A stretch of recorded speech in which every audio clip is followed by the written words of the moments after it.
We grew up in a home where church was something we did, but not as a family. So up until a certain age, this is what we had to do because those were the rules. I never once felt connected to God, if I can put it in that sense. I had a lot of friends that were doing bad things. You don't realize how quickly your life can spiral out of control. And I remember when I met my mother-in-law, we didn't see eye to eye in the first couple of months of myself and Tacey dating. I used to leave the club at 3 o'clock in the morning, get to her house at 4 o'clock in the morning and sit in her driveway till 6 until Tacey opened up the door for me. So I can understand now why she didn't like me, but at that stage, I was young. I was 20, 21 years old, thinking I knew everything, hitting the clubs, running the streets, and just really thinking that I was the be-all and end-all of life. I came to church one evening and I was in a very bad place. I was very bitter. I was very angry. But I kept coming to church, going through praise and worship. I felt every time I tapped my foot, God saying to me, just release, just let go. Just let go. And I used to fight this urge. And that one night, during that praise and worship, before Pastor actually started the word, I remember raising my hands in praise and worship, and I could feel the world just almost lifted off my shoulders. When we did the altar call, I raised my hand. So I tried to get plugged in as much as possible. And having the amazing wife that I had, she assisted me, she accompanied me, she sort of spurred me on. I started partaking in everything that the church could do. I started serving immediately. I tried to get as involved as the church as possible. And not to shy away from the world, but really to say, how can I just get more of this? Once I made that decision to change my life, it was more a case of, I want more. You started living Jesus. I'm driving one day with my dad, and he said to me, he said, you don't need to go to church 3-4 times a week to be a Christian. And I said to him, Pops, you as my earthly father, I will do anything I can to help you, just to say thank you for what you've done in my life growing up. By me serving in church, I'm saying thank you to God for what He's done in my life, for the blessings He's given me, for my beautiful family.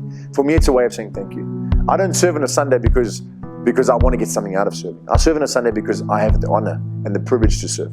The blessings have just been mind-boggling. And it started with obedience. It started with making the choice to say, God, I'm going to give to you what belongs to you, what rightfully belongs to you, and I'm going to trust you. I'm going to trust you that you know my situation, you know my financial situation, where I am. I can't afford to do this. For me personally, my interpretation of being obedient is honoring God. It's saying to God, you've given me what I don't deserve, so what can I do for you, Jesus? I don't just want to take from you. I want to be able to give back. That was the biggest test for me, because we can all, I can get a church on time, no problem. I can serve in a team. I can give up my everything. I can be in, I can do anything that needs to be done. But when it comes time to part with my hard-earned cash, it's a little bit more difficult. Hard times come, make no mistake. Through those hard times, do we fall back and say, well, I'm over this? Or do we press in further and say, you know what, Jesus, I want to draw closer to you. I want to give more of myself to you. I want to give more of myself to your church, to your people. Our lives have been changed considerably through the blessings of God and things that we would never have even thought possible. We bought a house a couple of years ago, which was out of our price range. And we ran the numbers, and Tayson and I sort of said, well, it's a bit out of our price range. We'll have a go at it anyways. So we applied for finance, we put the deposit down, and it came back, we were approved for finance. Only 2 years ago, we couldn't afford a house in this estate that costs half what this current house costs. We're in the process, as we speak today, of negotiating another business that I do not deserve, but I have because I think God is saying, I want to bless you so that you can be a blessing to other people. It's not about the blessings that we have. It's about being able to give back to God. It's being able to, it's that thankful heart we have to say, Jesus, thank you. Use me to help other people. Bless me so that I can be a blessing to other people. The groundwork we've set now for our family, I'm very excited as to the legacy we're going to leave for our kids. My little daughter, she's 5 now. She's grown up in this church.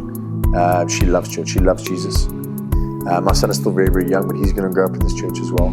They are going to be game changers. They are going to be world changers because of this church. And because the people that were here before us, the generation before us who gave into this church to build this church to what it is today, I have the privilege of being blessed because of that. And I hope to leave that legacy for my kids and for your kids. I see the growth. I see how the church is changing. I see how people are getting their lives changed by God. And for me, that is so exciting. I wish that I could take these emotions and these feelings that I have and put them out there for people to hear and understand exactly how Jesus has changed my life. My family today, we are blessed in abundance because of what God has done for us.